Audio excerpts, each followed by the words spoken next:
Комета бул туман менен коштолгон, күндүн тегерегинде созулган орбиталарда айланган чоң эмес асман телоосу. Кометалар күндүн алыскы мейкиндигинен орун алган, борборунда ядросу бар, асман сферасына жакын келгенде гана байкалуучу күн системасынын мүчөлөрү. Алар көпчүлүгү белгилүү орбита менен өтө созулган эллипс боюнча кыймылдашат.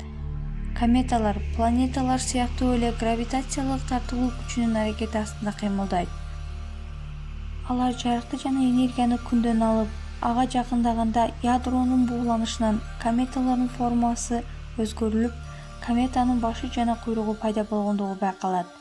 Комета күнгө жакындаган сайын куйругу чоңоюп, күнгө карама-каршы жакты көздөй багыт алат.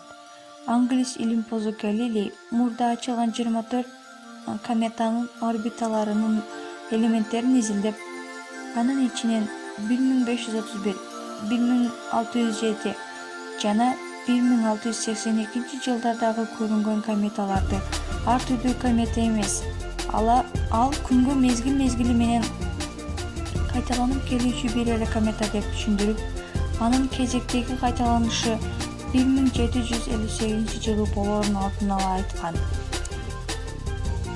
Чындыгында эле комета Галилей өлгөндөн 16 жыл өткөндөн кийин асман сферасынан көрүнгөн.